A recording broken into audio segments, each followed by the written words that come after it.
Lockheed Martin, Engineering Laboratory, Palmdale, California. The year is 2003.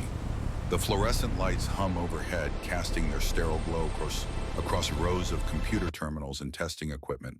In the corner of the lab, near a window overlooking the runway, where F-35 prototypes rest like sleeping predators, an old man stands holding a piece of twisted aluminum. His name is Victor Kowalski. He is 78 years old. His hands spotted with age and scarred from 6 decades of working with metal cradle, the aluminum fragment as if it were made of glass. The metal is barely 12 inches long, warped and bent with rivets popping from holes like broken teeth. Along one edge, a weld runs in a perfect bead still intact after all these years. His grandson stands beside him. Tom Kowalski Jr., 35 years old, aerospace engineer, third generation of mechanics and builders. He has seen this piece of metal before, locked away in his grandfather's workshop in a wooden box that smells of oil and old leather. But he has never heard the full story. Tom gestures toward the aluminum. His voice carries the careful reverence of a man who knows he is standing at the edge of something profound. "Can I ask you something, Grandpa Ski?" "Is that from Salem representative?" The old man nods. His eyes are somewhere else. Somewhere 60 years away across an ocean in a war that ended before Tom's father was even born. "This piece," Victor says, quietly, "it killed the best pilot I ever knew. And 30 years later, it saved my life." Tom waits. The lab around them fades into irrelevance. The hum of computers, the distant roar of jet engines on the runway, the chatter of other engineers, all of it dissolves into silence. There is only the old man, the twisted metal, and a story waiting to be told. But how could a piece of wreckage from 1944 save a man's life in 1974? And why would a German stranger travel 5,000 miles just to stand in front of an American mechanic and say thank you? The answer begins in England in the rain, in a war that consumed the world and forged men from boys in the crucible of fire and steel. The answer begins with a promise. Debden Airfield, Essex, England, July 2nd, 1944. The morning breaks gray and heavy with rain. Water streams down the windows of the maintenance hangar, turning the world outside into a watercolor painting of mud and metal. Inside, Master Sergeant Victor Kowalski stands at a workbench, his hands black with grease, his eyes red from a sleepless night. A telegram lies on the bench beside his tools. The paper is already softening from the moisture in the air, but the words remain sharp and clear. Lieutenant Daniel Blake, killed in action, July 2nd, 1944, Mostar, Yugoslavia. Ski's hands shake as he picks up a wrench. He has work to do. There are 11 other P-51 Mustangs in this squadron that need maintenance. 11 other pilots who need to stay alive. The war does not pause for grief. The war does not care that the best pilot Ski ever knew is lying in a crater somewhere in the Balkans, his body broken, his plane shattered into 1,000 pieces of twisted aluminum. Ski tightens a bolt on the engine he is rebuilding. The physical act steadies him. Metal and motion, the only things that make sense in a world gone mad. But across the hangar, sitting on a tarp like a wounded animal, is Salem representative.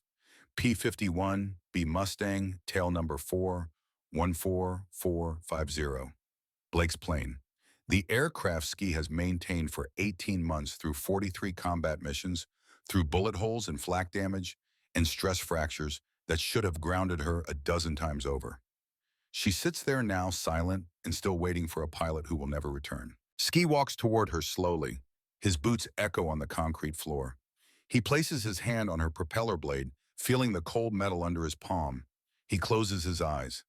In his mind, he hears his father's voice. The voice from another life, another world before the war, before America, when he was just a boy in Warsaw, watching his father work magic with metal. Metal remembers what you do to it, Victor. Treat it with respect, it serves you forever. Abuse it, and it fails when you need it most. Ski opens his eyes. He made a promise to Blake, to take care of this plane, to never let her be scrapped like garbage forgotten in some salvage yard. Blake died, but the promise remains. Metal and man, Ski whispers to the empty hangar. Together, to understand why a mechanic would carry the weight of that promise for 60 years, you have to go back further. You have to understand the boy who became the man. You have to understand what it means to lose everything and build yourself back from nothing but skill and sweat and stubborn refusal to quit. Warsaw, Poland, 1933. Victor Kowalski is 8 years old. He sits on a wooden crate in his father's workshop watching the old man repair a church bell that cracked during the winter frost. The workshop smells of metal shavings and coal smoke. Tools hang on the walls in precise order, each one cleaned and oiled, each one placed exactly where it belongs. Victor's father, Joseph, works with the patience of a man who understands that metal has its own language. He does not force. He does not rush. He listens to what the metal tells him, and he responds with hands that know exactly how much pressure to apply, exactly when to heat and when to cool. The boy watches, absorbing lessons that will save his life and the lives of countless others in a war he cannot yet imagine. Your hands are your tools, but your mind is your workshop, Joseph tells him.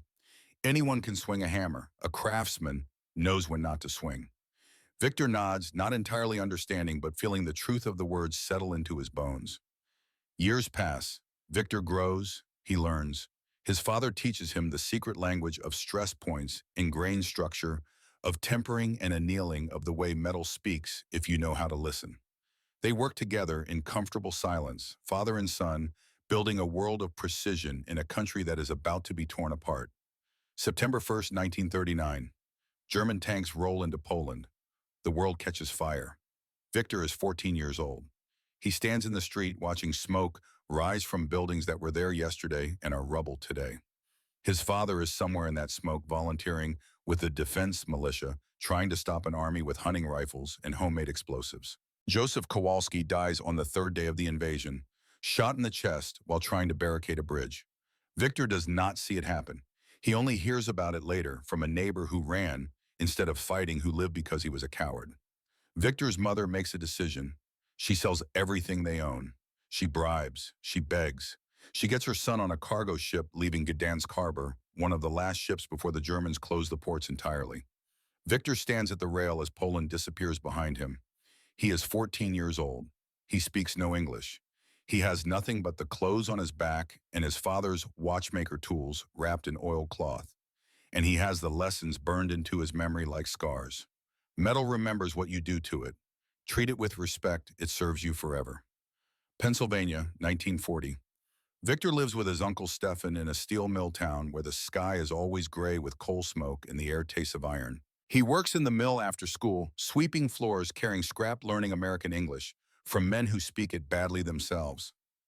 The other boys mock his accent. They call him names: Polak, refugee. He does not fight back with his fists. He fights back the only way he knows how: with his hands. In shop class, Victor builds things the other boys cannot build. He repairs engines they cannot repair. The teacher, an old man named Henderson, who lost his left arm in the Great War, watches the Polish boy work and sees something rare. Kid's got the touch, Henderson tells the principal. Hands like a surgeon, mind like an engineer.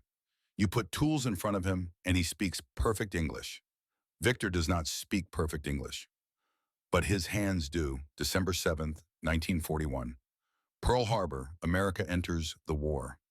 Victor is 16 years old. He walks to the recruiting station the next morning, lies about his age, says he is 18. The recruiter looks at him skeptically. You got a birth certificate. Victor does not have a birth certificate. He has nothing to prove who he is or how old he is. The recruiter sees a skinny Polish kid with an accent thick enough to cut with a knife. Come back in 2 years, son. Victor goes back to the mill. He works double shifts. He saves every penny. He buys tools. He practices. He learns. He waits. 1942. Victor enlists legitimately this time. 17 years old, old enough to serve with parental consent. His uncle signs the papers. The Army assigns him to the Army Air Force, not as a pilot, as a mechanic. You're too valuable flying a desk wrench than flying a plane, the assignment officer tells him. We got plenty of kids who want to be heroes. We need men who can keep heroes alive. Victor nods. He understands. It is not about glory. It is about the work. The training base in Texas is a revelation. Victor sees aircraft up close for the first time. P-40 Warhawks, B-17 Flying Fortresses. Machines more complex and beautiful than anything his father ever built. And he realizes something profound. These planes are not so different from church bells. They are metal. They have stress points. They have tolerances. They speak if you listen. The instructors notice him immediately. While other mechanics struggle with manuals and diagrams, Victor simply touches the aircraft. He runs his hands along the fuselage. He listens to the engines. He feels the vibrations. How did you know that bearing was failing? An instructor asked after Victor identifies a problem no one else could find. Victor shrugs. I could hear it. The bearing is buried inside the engine. No one can hear it, but Victor can, because his father taught him to listen to what metal says when it is in pain. By the time Victor ships out to England in early 1943, he is the best mechanic in his class. He is 18 years old. He has lost his father, his country, his childhood, but he has his hands. And he has a promise he made to himself in the darkness of that cargo ship crossing the Atlantic. I will do work that matters. I will keep men alive. I will honor my father by being the best. Debden Airfield, Essex, February 1943. The rain never stops in England. Victor learns this quickly. The rain is not like American rain. It does not wash things clean. It just makes everything wetter, colder, more miserable. He is assigned to the 4th Fighter Group as a crew chief. They give him a P-51B Mustang, tail number 414450, nicknamed Salem Representative. The crew chief before Victor was killed in an accident, crushed between 2 aircraft during a taxiing mishap. The plane is undamaged but unlucky. No one wants to maintain her. Superstition runs deep in wartime. Victor does not believe in luck. He believes in work. He spends his first week taking Salem Representative apart and putting her back together. Not because she is broken, because he needs to know her. Every rivet, every cable, every stress point. He needs to learn her language. On the 8th day, a pilot walks up to the hangar. He is young, maybe 22, with hair that refuses to stay neat and a football jersey visible under his flight jacket. He looks at Victor with eyes that are too bright, too reckless, too alive. You Kowalski? Yes, sir. You're my crew chief. Yes, sir. The pilot grins. It is not a nice grin. It is the grin of a man testing boundaries. You any good? Victor straightens. He is 18 years old, but he has been working with metal since he was 8. He has rebuilt engines in Polish workshops and American mills. He has survived the death of his father and the destruction of his homeland. He will not be intimidated by some grinning American pilot who thinks mechanics are servants. Best you will ever have, sir. The pilot's grin widens. Prove it. His name is Daniel Blake. Everyone calls him Kid. He is 22 years old, washed out of the Canadian Air Force for lack of discipline, barely made it through American flight training, and flies like every mission is his last because he genuinely believes it might be. Blake takes Salem Representative up that afternoon. Victor watches from the ground, arms crossed, heart pounding. He has done perfect work on that plane. He knows every system is functioning flawlessly. But pilots have a way of finding problems that do not exist. Blake lands 30 minutes later, climbs out, walks over to Victor, right wing's vibrating. Victor knows the right wing is not vibrating. He spent 4 hours balancing that wing, but he says nothing. He walks around the aircraft checking, tapping, listening, finding nothing because there is nothing to find. The next morning before dawn, Victor goes back to the hangar. He does not sleep much anyway. Nightmares about Warsaw, about his father, about metal failing under stress. He rechecks every bolt on that right wing, retorques every fastener, rebalances the ailerons to tolerances tighter than specification requires. He makes the wing perfect. Blake flies again that afternoon, returns, climbs out, looks at Victor for a long moment. Fly smoother, Blake says. Victor says nothing. You knew I was lying, didn't you? Blake asks. Yes, sir. And you fixed it anyway. Victor meets his eyes. Because I do not lie to my planes, Lieutenant. Maybe you should not lie to me. For a moment there is tension. Then Blake laughs. It is a real laugh, not the mocking grin from before. All right, Ski. We are going to get along just fine. The nickname sticks. Victor Kowalski becomes Ski, the quiet Polish mechanic who refuses to smile but does the best work anyone has ever seen. Over the next weeks, a rhythm develops. Blake flies. Victor maintains. Blake pushes the aircraft to its limits. Victor repairs the damage. Blake lands with bullet holes. Victor patches them. Blake comes back with stressed rivets. Victor replaces them. It is not friendship. Not yet. It is something deeper. It is partnership. It is trust built not from words but from work. Blake trusts that when he pulls the stick will respond. Victor trusts that when Blake breaks something, it is because the mission required it, not because Blake is careless. They begin working together at night. Blake holds the flashlight while Victor adjusts cable tensions. Victor explains stress points while Blake listens with surprising intensity. One night in early September, Blake asks Victor to tighten the rudder cables beyond standard specification. They are all ready to spec, sir. I need them tighter. You will break them. Blake shakes his head. You are too good to let me break them. But I need them responsive. I need to feel every input immediately. Victor hesitates. This is against regulations. But he sees something in Blake's eyes, not recklessness. Focus. Purpose. Victor tightens the cables, then he tightens them again and again, until they are at the very edge of what the metal can tolerate. Blake flies the next day, returns grinning. Perfect, he says. Exactly what I needed. Victor does not ask why, but he begins to notice that Blake is practicing something. Aggressive turns at high speed, maneuvers that make other pilots shake their heads, maneuvers that stress the aircraft in ways the designers never intended. Every night Victor prays. He is Catholic, though he has not been to Mass since leaving Poland. But he remembers the prayers his mother taught him. Polish words mixed with English words directed at a God he is not sure is listening. He touches the propeller of Salem Representative before each mission. Says the prayer his father taught him. Metal and man keep each other safe. Return together or not at all. Blake returns, sometimes shot up, sometimes with pieces missing, but always alive. Victor begins to believe his prayers work. That belief will haunt him. September 15, 1943. Training mission. Victor watches from the ground as Blake and Major Morrison climb to altitude for defensive maneuver practice. The sky is gray. The rain has stopped, but the clouds hang low and heavy. The radio crackles.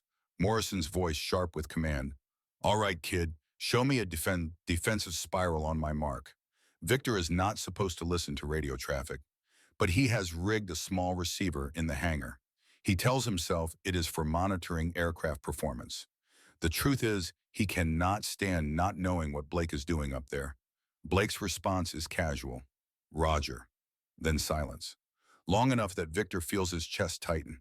Suddenly, Morrison's voice explodes through the speaker. Blake, recover, recover. Victor's heart stops. He runs out of the hangar looking up. He cannot see the aircraft. They are too high above the clouds, but he knows. He knows something has gone wrong. The seconds stretch. 20, 30, 40. Then two P-51s drop below the clouds. Both flying, both intact. Victor's legs nearly give out from relief. Blake lands first, climbs out slowly. There is blood on his forehead where he hits something inside the cockpit. He walks toward the hangar on unsteady legs. Morrison lands behind him, taxing fast, stopping hard. He is out of the cockpit before the propeller stops spinning, storming toward Blake. You nearly ripped the wings off that bird, Morrison shouts. You crossed the controls at 400 miles per hour. Do you have a death wish? Blake leans against the fuselage. He is grinning despite the blood, despite the shaking in his hands. Did not rip them off, Major. Just flex them. You are grounded. Go think about physics for a few days.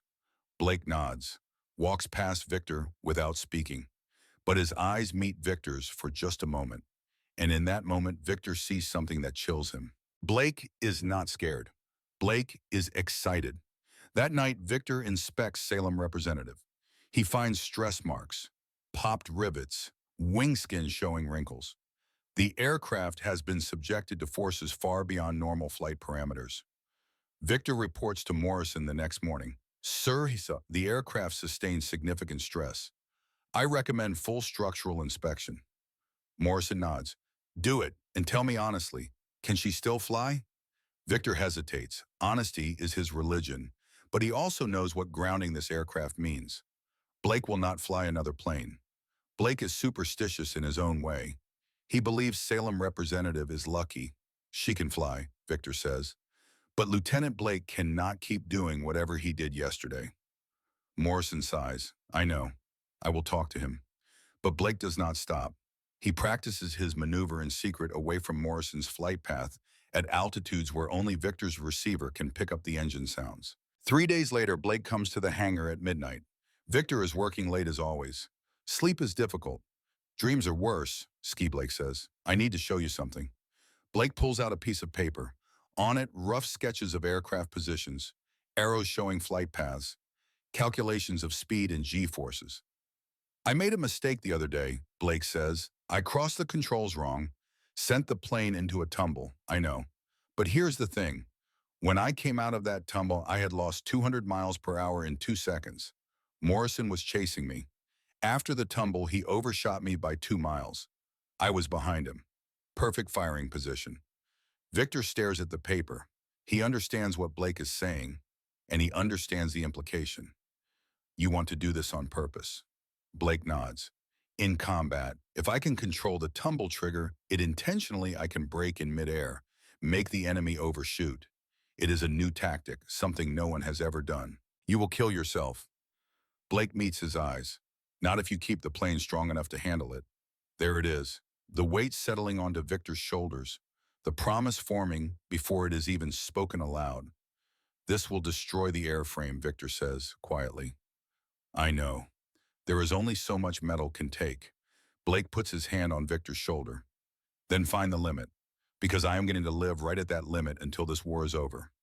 Victor should say no, should refuse, should report Blake to Morrison and get him grounded permanently. But he thinks of his father, of Joseph Kowalski working on that church bell, treating the metal with respect, but not fear, pushing boundaries but knowing when to stop. And he thinks of the thousands of young men dying in the skies over Europe, dying because tactics are static, because innovation is dangerous, because no one is willing to try something new. Maybe Blake is crazy, but maybe crazy is what wins wars. Victor nods slowly. I will reinforce the wing spars, strengthen the stress points, make her able to handle what you are asking. Blake grins. That is all I need, Ski. They shake hands. The promise is made. Metal and man. Together, Victor works through the night, and the next night, and the night after that. He reinforces without authorization. He uses techniques his father taught him, techniques not in any army manual. He welds support plates onto the spars. He re-rivets with methods that are stronger but slower. He adjusts cable tensions to tolerances that would make inspectors fail the aircraft. He makes Salem representative into something she was never designed to be. A machine that can survive pilot error. A machine that can handle forces that should tear her apart. Blake practices, Victor repairs. Blake perfects the maneuver. Victor perfects the reinforcements. By March of 1944, Blake has executed the snap turn 63 times in practice. 63 times Victor has held his breath, watching the aircraft tumble, praying it catches before it becomes an unrecoverable spin. 63 times Blake has survived. On March 6, 1944, Blake uses the snap turn in combat for the first time. Victor is not in the air. He is on the ground listening to radio chatter, his hands gripping the workbench so hard his knuckles are white. He hears Blake's voice, calm, steady, time to dance. He hears the sound of gunfire through the radio, then silence, then Blake again. Flash 1, one confirmed kill. A Messerschmitt F-109 shot down over the North Sea. Blake lands, climbs out, walks to Victor, says nothing, just grins that reckless grin. Victor inspects the aircraft. The stress marks are worse. The rivets are popping faster. The wing skin is wrinkling in new places. It works, Blake says. Victor does not answer. He just gets his tools and begins repairs. That night, he adds a new entry to his notebook. The notebook where he tracks every mission, every repair, every close call. March 6, 1944. First combat snap turn, 1 kill, airframe holding. For now, the kills accumulate. March 15th, 2 more. April 3rd, 1. April 20th, 3. Blake becomes an ace. 10 confirmed kills. Then 15, then 20. Other pilots start asking questions. How does Blake do it? How does he make enemies overshoot? How does he survive situations that should be fatal? Blake tells them, shows them the diagrams. explains the maneuver. Some try to learn it. Most fail. Two pilots die attempting the snap turn in aircraft that cannot handle the stress. Their mechanics did not have Victor's skill. Their planes did not have Salem representatives' reinforcements. The snap turn becomes known as Blake's snap. Some call it the kid's turn, others call it the suicide maneuver. But it works, and slowly, carefully, the tactic spreads. Pilots who survive using it teach others. The others teach more. Victor keeps count in his notebook. He tracks not just Blake's kills, but the reports of other pilots using the maneuver. By June of 1944, he has documented 23 instances of pilots surviving combat situations by using Blake's technique. 23 men who would be dead if not for a crazy pilot and a stubborn mechanic. But Salem representative is dying. Victor can see it. Every snap turn is another wound, another stress fracture, another popped rivet. He is running out of ways to reinforce her, running out of material, running out of time. On June 30th, 1944, Victor finds something that makes his blood run cold. A crack in the main wing spar, invisible to the naked eye, only visible under magnification with a special lamp he borrowed from another mechanic. The crack is deep. It is growing. One more hard snap, maybe two, and the wing will fold like paper. Victor shows Blake. They stand together in the hangar, looking at the crack through the magnifying glass. Neither speaks for a long time. Finally, Blake asks the question, "How much time do I have?" Victor cannot lie. "I do not know. Maybe 10 snaps, maybe one." Blake nods. "Then I will make them count." "Sir," Victor's voice breaks. "You cannot keep flying this aircraft. It is going to fail." Blake puts his hand on Victor's shoulder. The same gesture from months ago, but now it carries weight, history, trust. "Victor, you have kept me alive this long. I trust you completely. But I have a job to do. So do you. Let us both do our jobs until we cannot anymore." That night after Blake leaves, Victor does something he has never done before. He welds an additional reinforcement plate onto the spar. Completely unauthorized. A modification that could get him court-martialed. He does not care. He prays harder than he has ever prayed. Polish and English mixed together words tumbling over each other in desperation. "Please God, one more mission. Bring him home one more time." July 1st, 1944. Blake is scheduled for the shuttle mission. England to Russia, to Italy, to England. A marathon of combat across half of Europe. Victor does the final pre-flight inspection. His hands move automatically. Checking, testing, verifying. Everything is perfect. Everything he can control is functioning flawlessly. But he has a feeling. The same feeling he had the day his father died. A cold weight in his stomach. A knowledge that something is ending. Blake appears at dawn. The rain has finally stopped. The sun is rising blood red over the English countryside. "She ready?" Blake asks. "As ready as I can make her," Victor says. "That is all I need." They shake hands. Blake starts to walk toward the aircraft, then stops, turns back. "Ski, if something happens, take care of her, okay? Do not let them scrap her. She deserves better." Victor cannot speak. He just nods. "Nothing is going to happen, sir." "I fixed the spar. You are good for at least 5 more hard snaps." Blake smiles. 5. That is 4 more than I need. He climbs into the cockpit. The engine roars to life. The propeller spins, catching sunlight. Salem representative rolls down the runway, picking up speed, lifting into the air. Victor watches until the aircraft is a speck against the red sky. He whispers the prayer one more time. Metal and man, together. The formation returns on July 2nd. Victor counts them from the hangar. 11 P-51s. Only 11. Salem representative is not among them. Victor runs to Morrison. His heart is pounding. His mouth is dry. "Where is he?" Morrison's face is pale. "He broke off over Budapest. Attacked an airfield alone. We lost radio contact. He is coming back," Victor says. "He always comes back." Morrison does not answer. "Ski, he is coming back." Victor's voice is rising. "He always comes back." Morrison puts his hand on Victor's arm. "Victor, he is gone." The telegram arrives at midnight. Killed in action. Crashed near Mostar, Yugoslavia.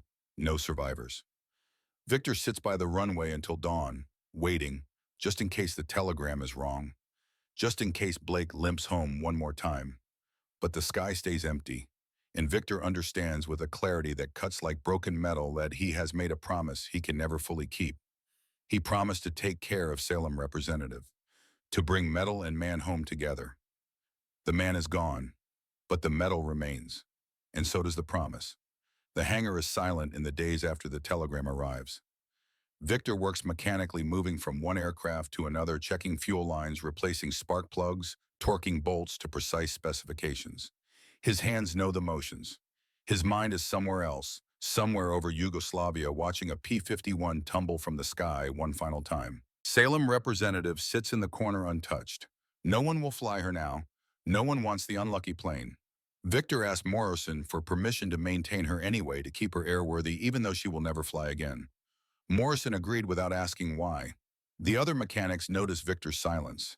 It was never loud to begin with, but now it has deepened into something more profound. He eats alone, works alone. At night, he sits on the wing of Salem representative, his back against the fuselage, staring at nothing. Jimmy Chen, Blake's former wingman, finds him there one evening. Chen is 24 years old, Chinese-American, from San Francisco, cautious pilot who survived because he never took the risks Blake took. He climbs up onto the wing, sits beside Victor without asking permission. They sit in silence for 10 minutes. Then Chen speaks. I flew 87 more missions after Blake died, came home, had a family, all because I learned from watching him. From watching you keep him alive long enough to teach us how to fight. Victor says nothing. Chen continues. You think you failed him. I can see it in your face. But Ski, you gave him 18 months. The average life expectancy of a fighter pilot in this group is 6 months. You tripled it. That is not failure. That is a miracle. Victor's voice is rough when he finally speaks. I lied to him. Told him the plane was safe for 5 more snaps. Sent him to die. Chen shakes his head. He used 4 snaps in that fight over Budapest. I heard the radio chatter. He killed 2 109s, forced 4 others to break off. Then he went after the airfield alone. Pushed for 1 more at low altitude. That was not your math failing. That was Blake being Blake. The words should comfort. They do not. Victor knows the truth that Chen does not. That final reinforcement plate he welded on the spar, the unauthorized modification held through 4 snaps just like he promised. The metal did not fail. Blake simply ran out of sky, metal, and man, together, just like Blake wanted. But together in death is not the same as together in life. May 8th, 1945. Germany surrenders. The war in Europe is over. The hangar erupts in celebration. Men drinking, singing, crying with relief. Victor stands apart, tools in hand, watching. Morrison finds him. The major is drunk, swaying slightly, his uniform jacket unbuttoned. He has survived the war. 93 combat missions, against all odds. Ski Morrison says, we are being demobilized. Going home. You are going home. Victor nods. Morrison's expression softens. I know you want to stay, to keep working. But the war is over. The planes are being mothballed. There is no work left here. Victor looks at Salem representative, still sitting in the corner, still waiting. Sir Victor says, permission to travel to Yugoslavia to find Salem representative. Morrison blinks, processing through the alcohol haze. Why, there is nothing left to find. I made a promise to take care of her. Cannot do that if she is rotting in a field somewhere. Morrison is quiet for a long moment. Then he nods. I will arrange it. You have earned that much. 3 weeks later, Victor travels with a salvage team to Mostar. They drive through a landscape destroyed by war. Villages burned, roads cratered, the smell of death still hanging in the air despite months passing since the fighting ended. A local partisan guides them to the crash site. He is young, maybe 17, wearing a mixture of German and Yugoslav uniform pieces scavenged from the dead. He speaks broken English. American plane here. Big crater. We bury pilot. Give him Christian burial. He point to a small rise 100 yards from the impact point. Victor walks to the grave alone. There is a simple wooden cross. Someone has carved letters into it, crude but readable. American pilot. Died July 2nd, 1944. Victor kneels. The ground is hard-baked by a summer sun. He places his hand on the dirt. He speaks in Polish, first the language of his father, the language of prayers, then in English. I kept my promise, Lieutenant. Metal held together. You just ran out of sky. Not my fault, not your fault, just the war. He stays there for an hour, saying nothing more, just being present with the dead. When he finally returns to the crash site, he finds the salvage team already working. The impact crater is 15 feet wide, shallow. The plane hit flat, not nose first. The fuselage is crushed, but mostly intact. The wings have folded back like the wings of a dead bird. Victor begins the careful work of salvaging what matters. He removes the nameplate from the cockpit, cuts a piece of the wing spar, the section with his reinforcement weld, still visible, still holding. He finds Blake's football jersey, somehow preserved in a sealed compartment, and folds it carefully. He collects spent shell casings from the guns, physical evidence that Blake fought to the end. A voice behind him speaks in German accented English. Why do you take this junk? Victor turns. Another salvage team has arrived. German POWs assigned to recovery work guarded by a bored American corporal. Among the Germans stands a man about Victor's age, thin from prison camp rations, wearing coveralls with Luftwaffe insignia, still faintly visible.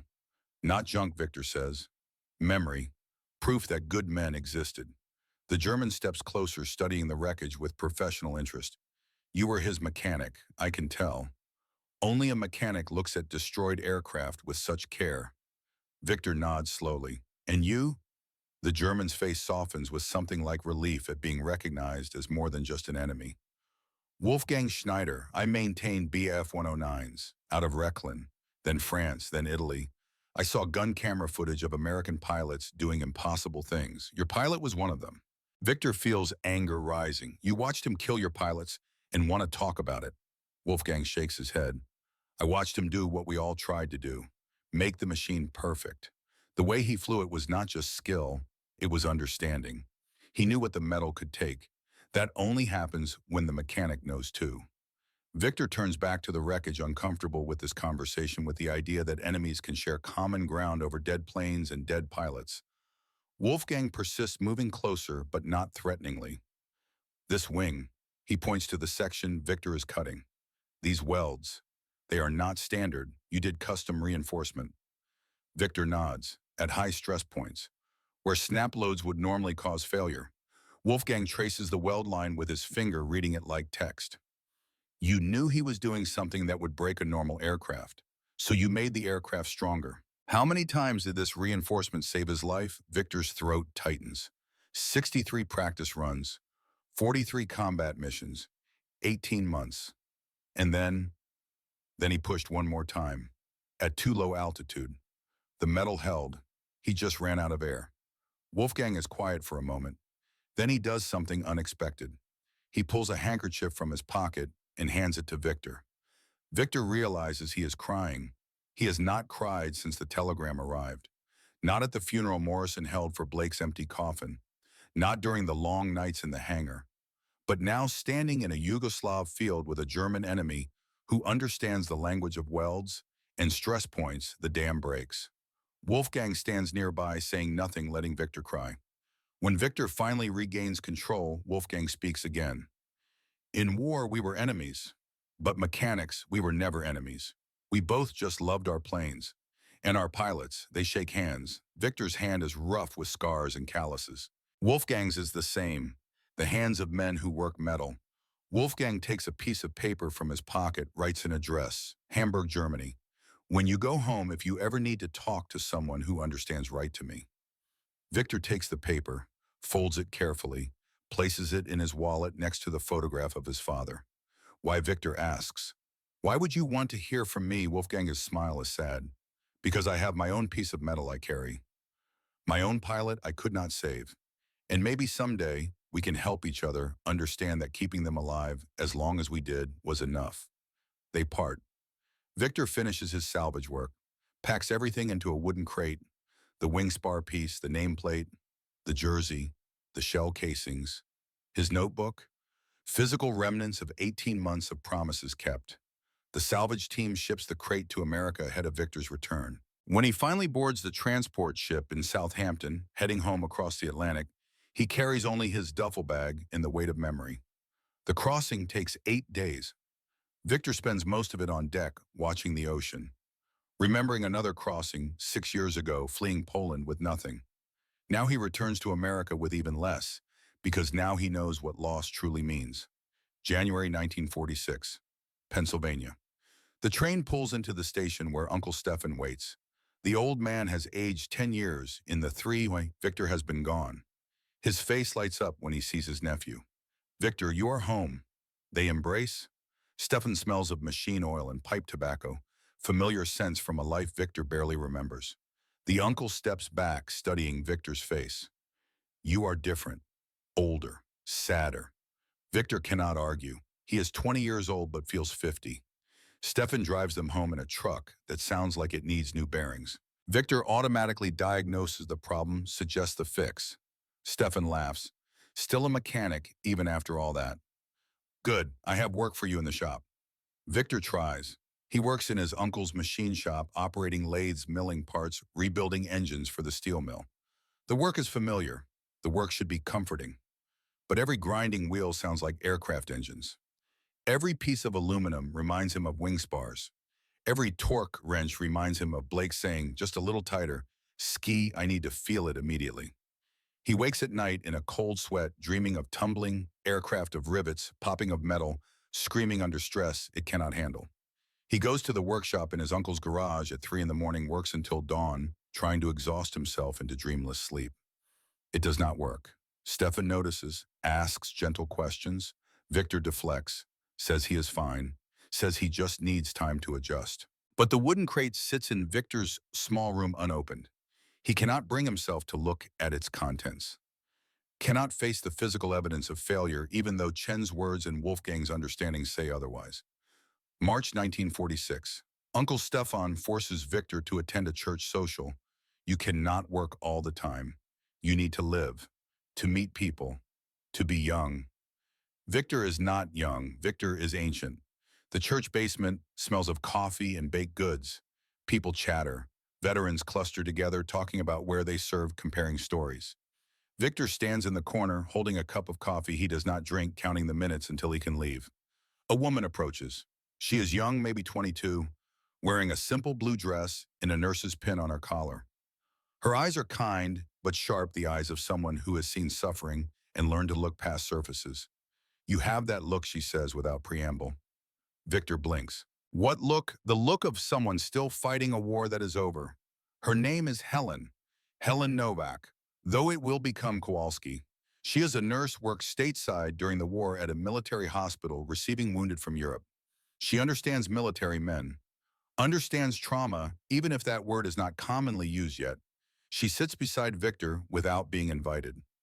Tell me, and somehow, perhaps because she is a stranger, perhaps because her eyes do not judge, Victor's tells her about Blake, about Salem representative, about the promise, about the crack in the spar and the lie he told and the guilt he carries. Helen listens, does not interrupt, does not offer platitudes. When Victor finishes, she is quiet for a long moment. Then she says something that shifts his entire world. You did not fail. You succeeded for 18 months. And that last day, that was not about your work. That was about a pilot who flew too close to the edge. Who knew the edge existed because you showed him exactly where it was, and who chose to cross it anyway. But I enabled him. Helen shakes her head. You kept him alive. There is a difference. How many missions did he fly? How many enemies did he shoot down? How many pilots learned from him and survived because of those lessons? Victor has never thought of it this way. Has only counted the one failure, not the 18 months of success. You are carrying weight that is not yours to carry, Helen says gently. The pilot made his choices. You gave him the best possible chance.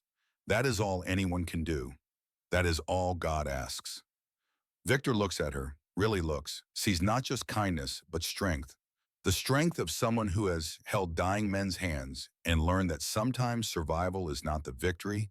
Sometimes fighting with everything you have is enough even when you lose. They talk for 3 hours. Then Helen has to leave. But before she goes, she writes her address on a napkin. If you ever want to talk more, about anything, even just about metal. I find that men who work with their hands often need to talk about their work before they can talk about their hearts. Victor takes the napkin, folds it carefully, places it in his wallet next to Wolfgang's address. That night, for the first time since returning to America, Victor opens the wooden crate. He removes the contents one by one, lays them on his workbench, the wing spar piece, the nameplate, the jersey, the shell casings, his notebook.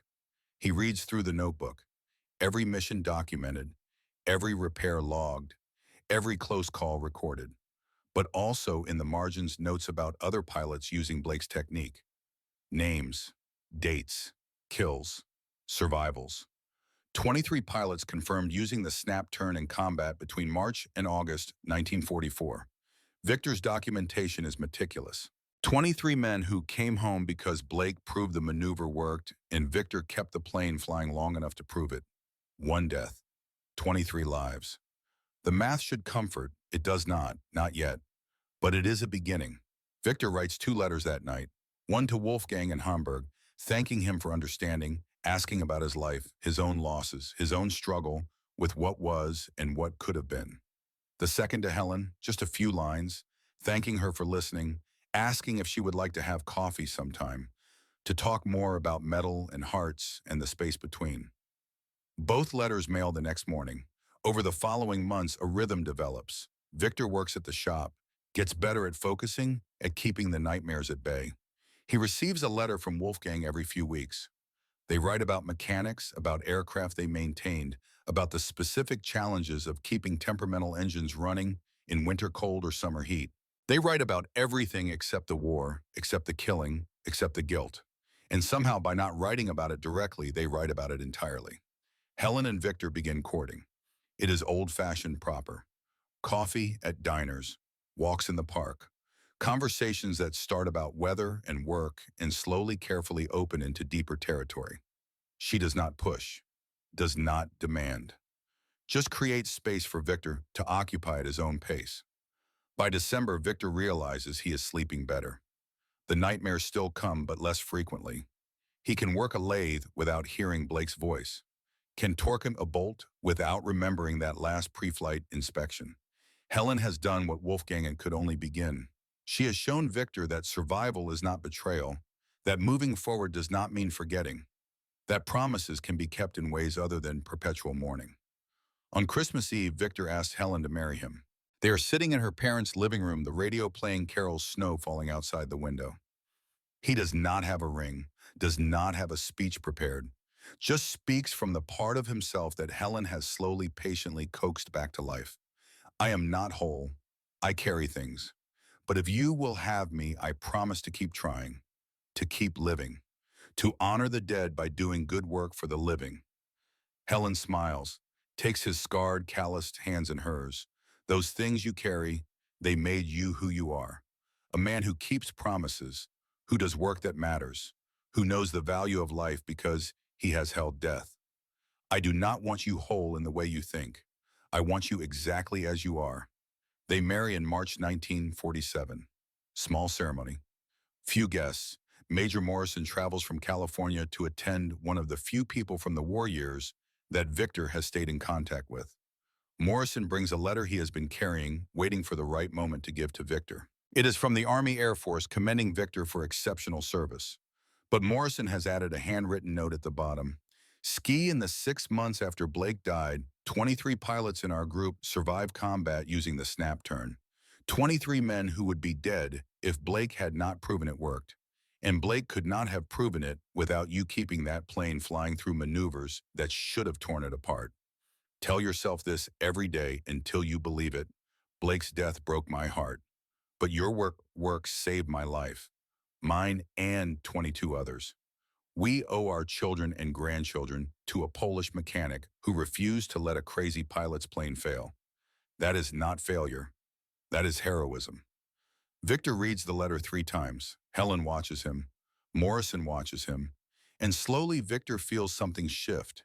Not the weight disappearing, but the weight redistributing, becoming bearable. He folds the letter, places it in the wooden box with the wing spar and the jersey and the notebook. closes the lid. Thank you, he says to Morrison, for everything. Morrison embraces him. When they separate, the major is crying. So is Victor. So is Helen. But they are good tears, healing tears, the kind that wash instead of drown. Victor and Helen begin their life together. He gets a job at the regional airport maintaining civilian aircraft. Small planes, Cessnas and Pipers. Nothing that flies at 400 miles per hour or pulls 9 Gs or tests the limits of what metal can endure. The work is peaceful, quiet, exactly what Victor needs. 1948. Thomas Kowalski is born. Tom. Named after Helen's father, but carrying Victor's last name, his legacy forward into a generation that will never know war on their own soil. Victor holds his son for the first time and makes a silent promise. A different promise than the one he made to Blake, but no less binding. I will teach you to work with your hands, to respect metal, to keep people safe. But I will also teach you that failure is not fatal, that doing your best is enough, that carrying the dead does not mean abandoning the living. 1951. Maria born. 1954. Joseph born. The house fills with noise and laughter and the chaos of children. Victor's world expands beyond hangars and workshops.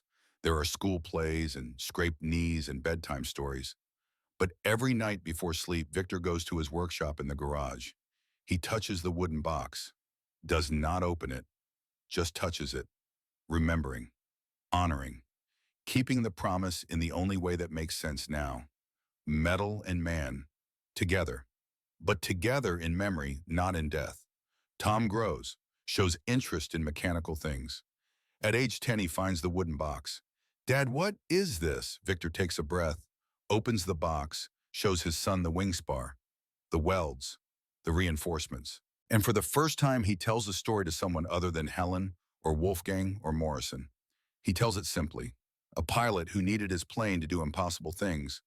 A mechanic who made the impossible barely possible. A promise to keep them flying together. A failure that was not really a failure. Tom listens with the intensity of a child who understands he is receiving something sacred. Do you still miss him? Tom asks. Every day, Victor says. But missing someone is not bad. It means they mattered. Will you tell me the whole story someday? Someday, Victor promises. When you are old enough to understand what it means to keep a promise, even when it hurts. The years pass. Victor rises to shop foreman at the airport. His reputation as someone who can fix anything spreads. Other mechanics call him when they are stumped, when they need wisdom that only comes from decades of listening to what metal says. He teaches Tom everything his father taught him. Respect the metal. Listen to what the machine tells you. Take pride in invisible work. Your work keeps people alive. And slowly, year by year, the guilt transforms. Not disappearing, but changing shape. Becoming something closer to pride. Pride that he did the best work possible. Pride that Blake trusted him. Pride that 23 men lived. The letters from Wolfgang continue. Regular, constant.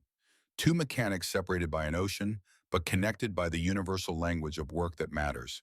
Wolfgang tells Victor about his children, his grandchildren. About the aircraft museum he helps maintain in Hamburg. About his own journey from guilt to acceptance. And Victor tells Wolfgang about Tom, about his growing family, about the quiet satisfaction of civilian work after years of wartime intensity. Neither man ever forgets the pilots they could not save, but both learn to honor them by living fully, by doing good work, by passing forward the lessons learned in blood and metal. By 1960, Victor has been at peace for years. The nightmares are rare. The weight is manageable. He has built a good life from the ashes of war, but he still keeps the wooden box, still touches it every night, still remembers a 22-year-old pilot with a reckless grin and a football jersey who taught him that the best work is the work that pushes boundaries, that innovation requires risk, that promises kept matter more than promises that never face testing. Metal and man, together, forever. Not in the way Victor once thought, but in the way that matters most. In memory, in legacy, in the quiet knowledge that when it counted, when everything was on the line, Victor Kowalski did not fail. He succeeded for 18 months, and that was enough. Summer 1974. Victor Kowalski is 49 years old. He drives to work at the regional airport the same way he has driven for 28 years. past the church where he married Helen, past the elementary school his children attended, past the diner where he drinks coffee every morning at 6:15 black with one sugar served by the same waitress who knows his order without asking. His life is routine, comfortable, the kind of comfortable that men who survived war build brick by brick a fortress against chaos. But today is July 2nd, 30 years exactly since the telegram arrived, 30 years since Blake climbed into Salem Representative for the last time, and Victor wakes with the old weight pressing on his chest heavy as it ever was, as if 3 decades of healing never happened. Helen notices at breakfast. She always notices.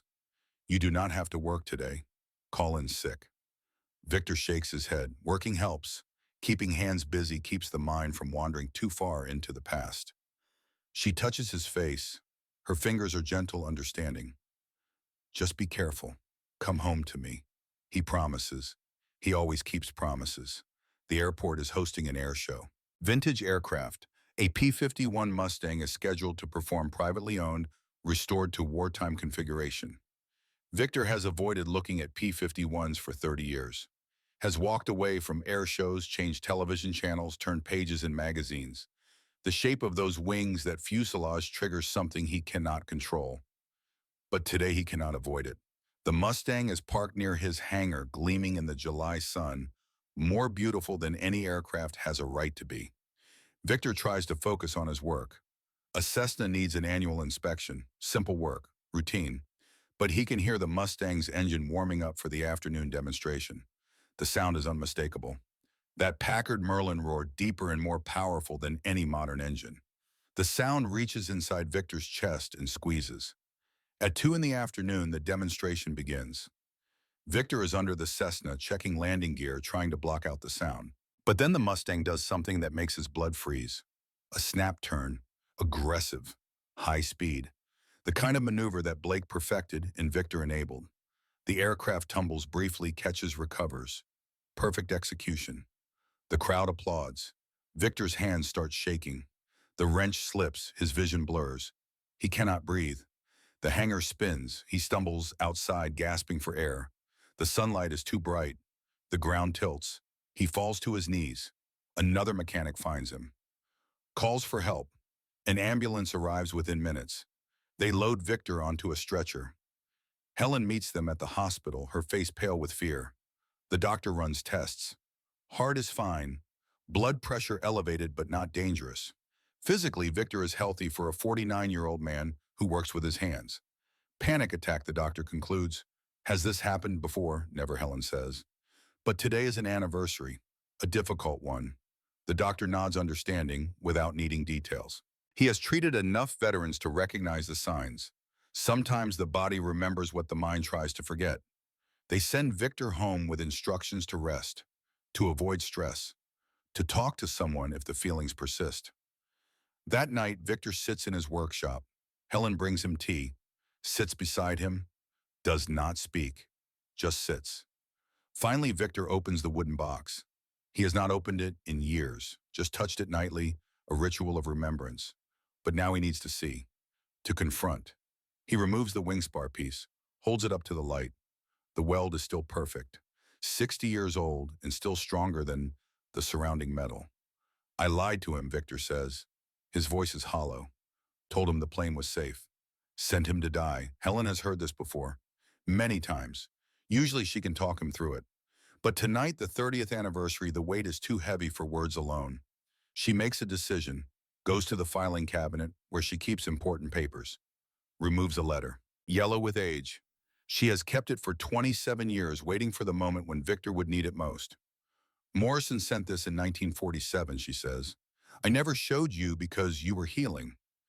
You did not need it then, but you need it now.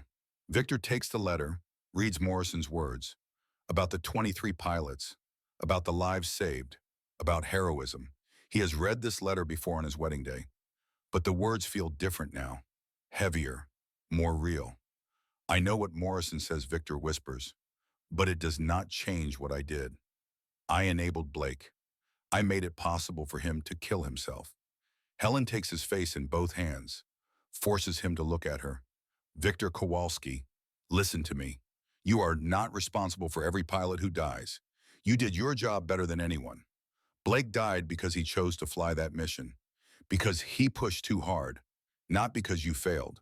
But I could have said no, could have grounded the plane, and he would have found another plane, another mechanic, and died sooner. You gave him 18 months. You gave the world a tactic that saved dozens of lives. That is not failure. That is everything. Victor wants to believe her, has believed her for years. But today, the 30th anniversary, the old doubts return with fresh venom. I need to go to Germany, he says suddenly, to see Wolfgang. He is the only one who will understand. Helen does not hesitate. Then go. Take Tom. Make it a trip about healing. Tom is 26 years old now, back from Vietnam. A helicopter mechanic who saw things his father saw, who carries his own weight. He understands without explanation why his father needs this journey. 2 weeks later, they fly to Hamburg. Victor's first time back in Europe since 1945. The continent has changed, rebuilt, modernized. But the scars remain if you know where to look. Wolfgang Schneider meets them at the airport. He is 57 years old, gray-haired, thinner than Victor remembers, but with the same sharp eyes. The eyes of a man who sees beyond surfaces, who understands metal, and the men who work it. They embrace.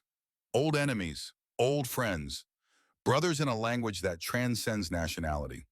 Wolfgang owns a small aircraft maintenance shop now, specializes in vintage aircraft restoration.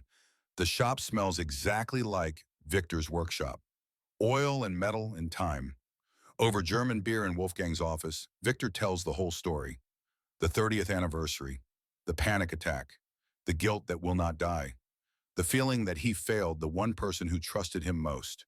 Wolfgang listens, does not interrupt. When Victor finishes, Wolfgang is quiet for a long time. Then he goes to a locked cabinet, opens it, removes something wrapped in cloth. He unwraps it carefully.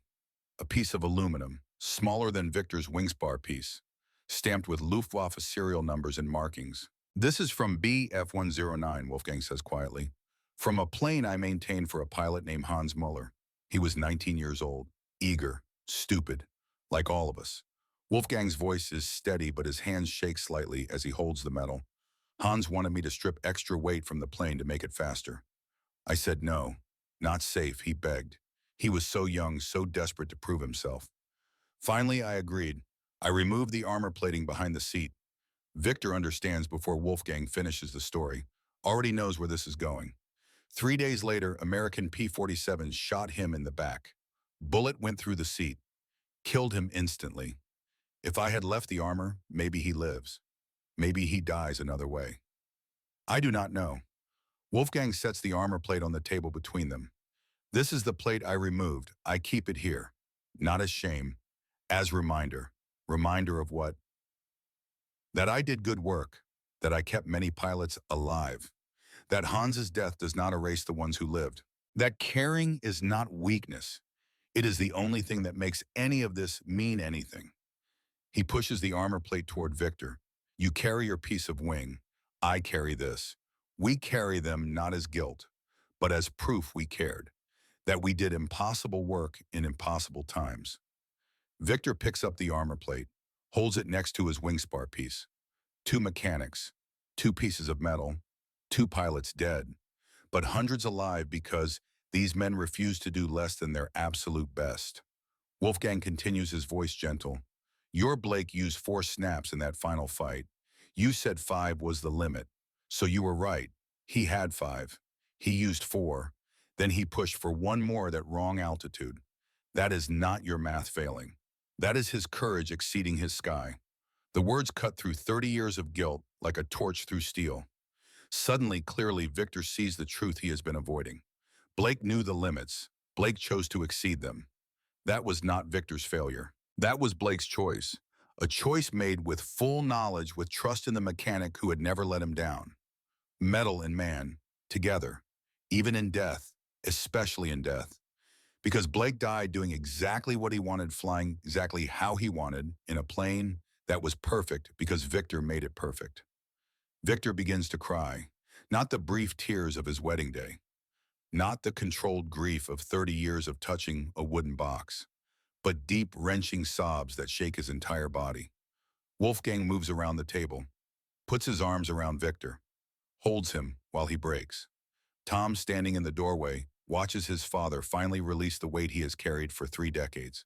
Watches a German former enemy give his father the absolution that no American could provide. And Tom understands something profound about healing, about how sometimes the people who truly understand are not the ones who stand beside you, but the ones who stand opposite and see the same truth from a different angle. They stay in Hamburg for a week. Victor and Wolfgang work together in the shop restoring a vintage Stearman biplane. Their hands move in rhythm, speaking the universal language of torque and tolerance. They talk about their children, their grandchildren, their lives built from the ruins of war. On the final day, Wolfgang gives Victor the armor plate. You should have this. We will carry them together now. Your wing spar and my armor plate, proof that good mechanics existed on both sides. That we kept boys alive as long as we possibly could. That caring transcends country. Victor accepts the gift, wraps both pieces of metal together in cloth. Two relics of war transformed into symbols of peace. The flight home is quiet. Tom sits beside his father watching the old man hold the wrapped bundle in his lap like a sleeping child. Dad, Tom says, are you okay? Victor nods. For the first time in 30 years, I think I am. They land in Philadelphia. Helen meets them at the airport. She sees immediately that something has changed. The weight is still there, but no longer crushing. Bearable. Transformed. At home, Victor adds the armor plate to the wooden box. Now it contains 2 stories, 2 promises, 2 lives lived in service of keeping others alive. 1975 through 1985. Victor continues working at the airport. But now the work feels different, lighter. He teaches younger mechanics not just technique, but philosophy, why the work matters, how caring makes the difference between adequate and exceptional. Tom goes to engineering school on the GI Bill, studies aerospace engineering, wants to design aircraft, not just maintain them. Victor is proud. This is the natural evolution, from fixing what exists to creating what should exist. Tom tells his father, I want to make planes that survive pilot mistakes, that forgive bad decisions, that bring boys home even when they push too hard. Victor smiles. That is a big responsibility. Tom meets his father's eyes. That is the only responsibility that matters. 1985. Victor retires at 60, 43 years of working with aircraft. He estimates in his meticulous record-keeping way that he has kept over 10,000 flights safe through his maintenance work. At his retirement party, surrounded by mechanics he trained and pilots he kept flying, Victor gives a short speech. I am not a pilot, never wanted to be. But I kept pilots flying. That was enough. That was everything. If you learn one thing from me, learn this. Your work matters. The invisible work, the careful work, the work no one sees when it goes right, but everyone sees when it goes wrong. Do that work with your whole heart, because somewhere someone's life depends on you. The room erupts in applause. Men and women he mentored for decades standing and clapping, honoring not just his skill, but his philosophy, his understanding that mechanical work is moral work.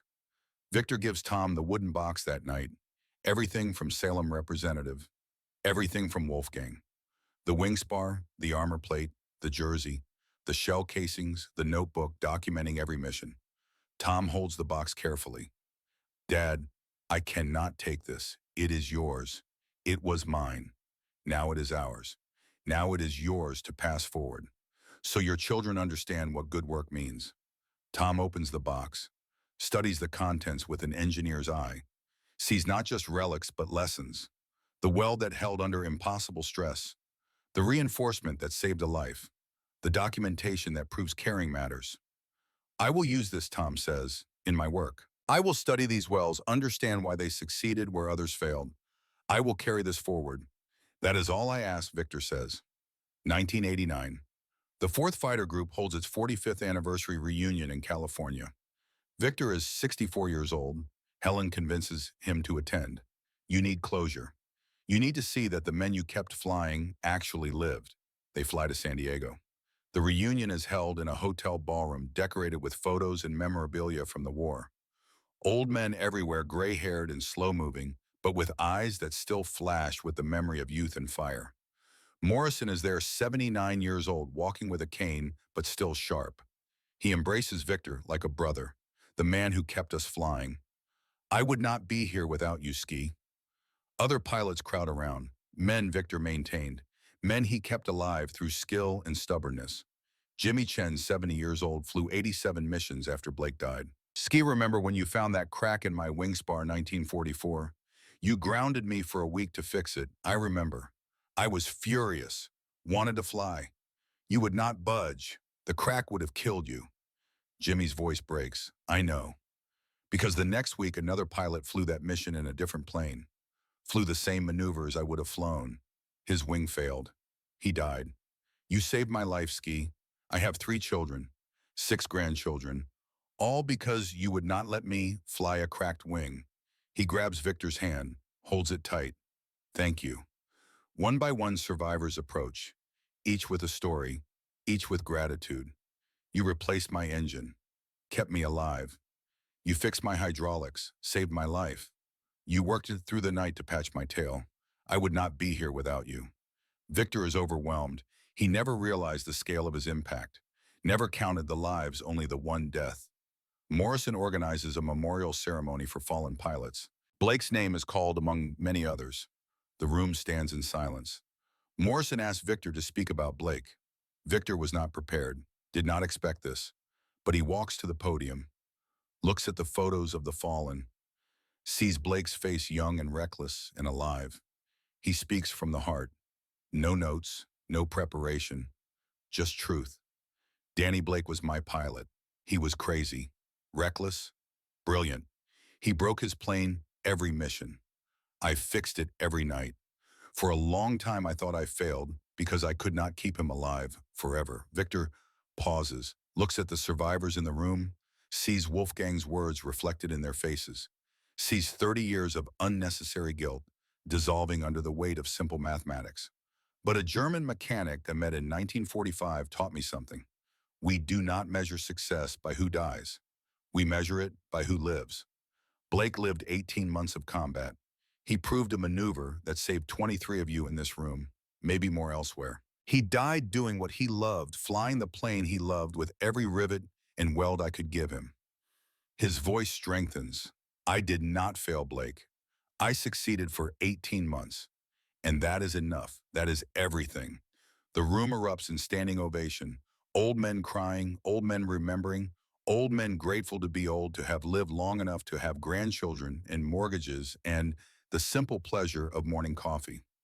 After the ceremony, an elderly man approaches. He speaks with a German accent, formal and careful.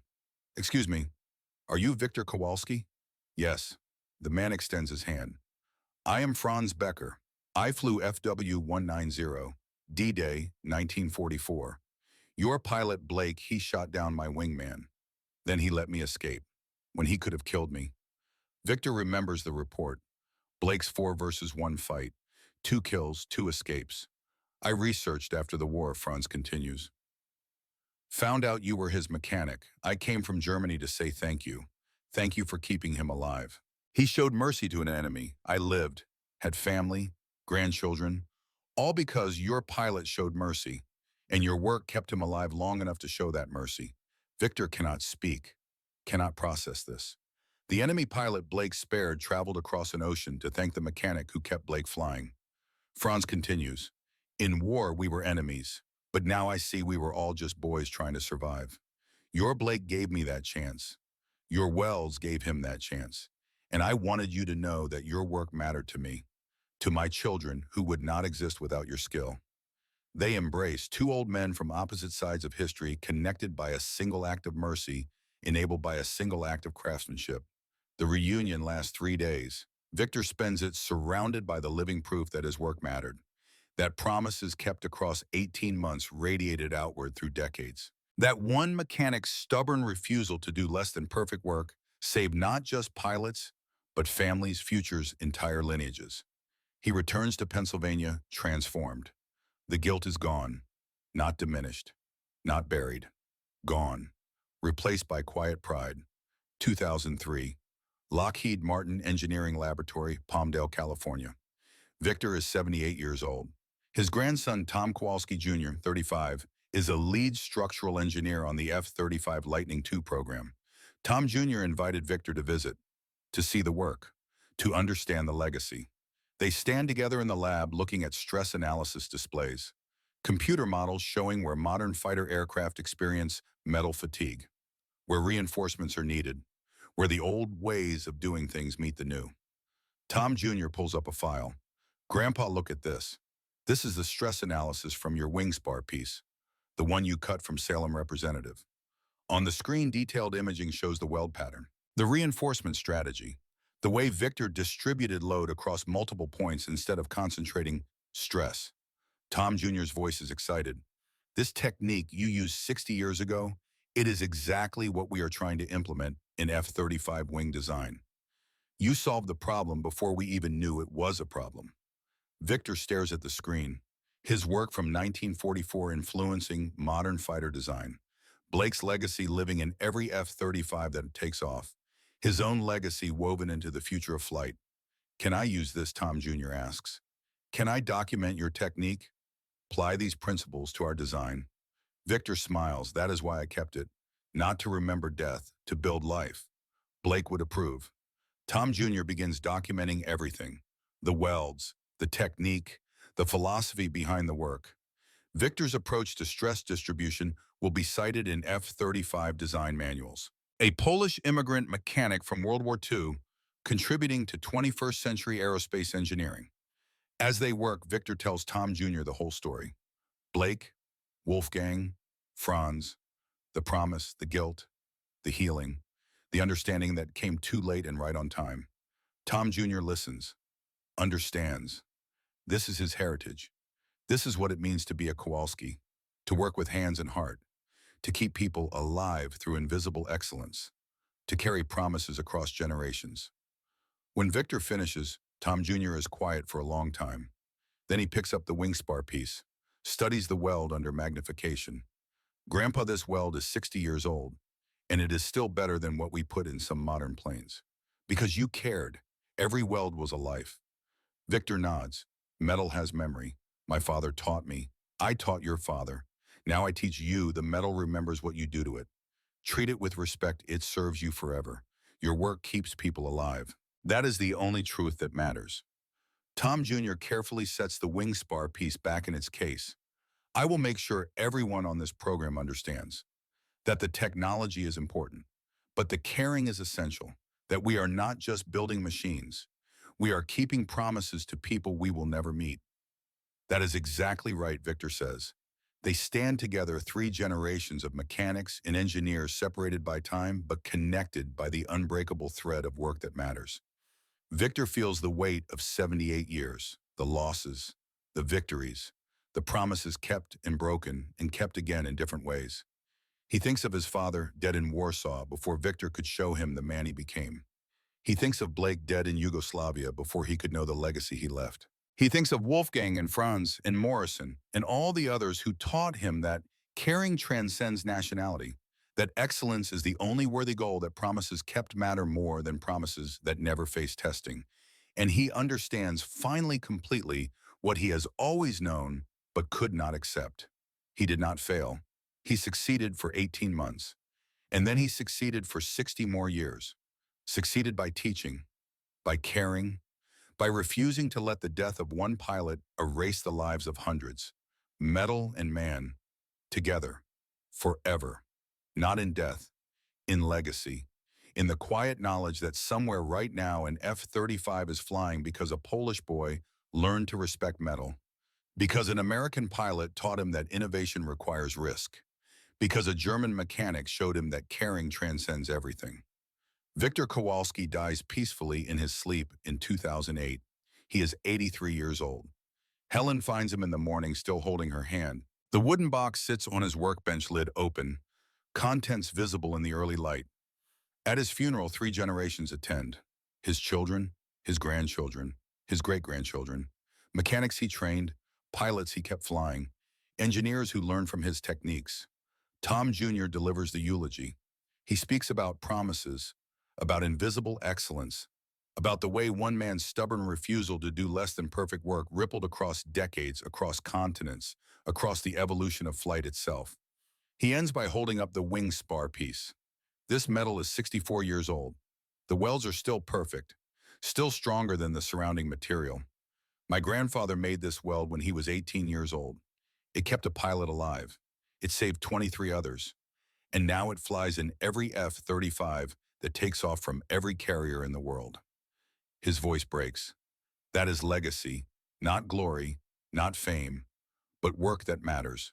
Work that keeps mattering long after the worker is gone. The mourners stand, old mechanics with scarred hands, young engineers with computer models, pilots who never met Victor but fly with his principles governing the metal beneath them. They stand in honor, in gratitude, in understanding that the greatest heroes are often the ones no one knows. The mechanics, the welders, the meticulous craftsmen who do invisible work that keeps the visible world flying. Victor is buried next to Helen. The headstone is simple. Name, dates, and one line chosen by Tom Jr. He kept them flying. Years pass. The story spreads, not widely, not famously, but among mechanics, among engineers, among people who work with their hands and understand that excellence is not optional. When levees depend on your work, the story of Victor Kowalski becomes legend. Flight schools tell it. Engineering programs reference it. Maintenance crews pass it down through generations. The Polish immigrant who kept a crazy pilot flying for 18 months. The mechanic who carried guilt for 30 years until an enemy taught him about grace. The man who proved that invisible work matters most. In Hamburg, Wolfgang Schneider's grandchildren maintain a small aviation museum. One exhibit features the armor plate Victor's story told beside it. Enemies in war, brothers in peace, connected by the understanding that keeping people alive transcends everything. In California, the F-35 program continues. Engineers reference Kowalski reinforcement techniques. The name becomes shorthand for doing more than required, for caring beyond specification, for understanding that metal has memory, and your work becomes part of that memory forever. And in Pennsylvania, in a small workshop behind a modest house, Tom Kowalski Jr. teaches his own children to work with metal, to respect it, to listen to what it says, to understand that their hands hold power, the power to keep people alive, the power to make promises that last generations. He shows them the wooden box, the wing spar, the armor plate, the jersey, the notebook. Physical evidence that one life lived with purpose ripples outward forever. This is your heritage, he tells them. Not glory, not fame, but work that matters. Your great-grandfather understood that the best work is invisible work. The work that keeps planes flying, keeps families whole, keeps promises alive long after the promise maker is gone. The children touch the metal reverently, feel the welds, understand in the way children understand before cynicism teaches them otherwise that this is sacred, that work done with care becomes holy, that invisible excellence is the only excellence that truly matters. And somewhere in the mathematics of stress and strain, in the molecular memory of aluminum that remembers every force applied and every care given in the space between what is and what could be, Victor Kowalski keeps his promise. Metal and man, together, forever. Not in the cockpit of a crashing plane over Yugoslavia, but in every aircraft that flies safely because someone cared enough to do perfect work. In every mechanic who refuses to accept adequate when excellent is possible. In every engineer who understands that behind every technical specification is a human life depending on their skill. The promise is kept, will always be kept. As long as planes fly and mechanics care, and the invisible work of keeping people alive continues in hangars and workshops around the world. This is the story America needs. Not about warriors who die gloriously, but about workers who keep warriors alive. About immigrant craftsmen building American power one rivet at a time. About promises kept across generations. About excellence invisible to everyone except those who truly understand. Victor Kowalski never wore a uniform in combat, never received a medal for valor, never got a parade or a statue or a place in history books. But every time an F-35 takes off, his welds fly. Every time a mechanic checks a wing spar, his lesson echoes. Every time someone does invisible work with visible care, his promise lives. Metal and man, together, forever. That is the promise of America. Not that we are perfect, but that we honor those who give everything to keep us flying. That we remember the invisible workers. That we understand excellence is not about glory, but about the quiet satisfaction of work done right when no one is watching. Victor Kowalski kept them flying. For 18 months, for 60 years, forever. And that is enough. That is everything.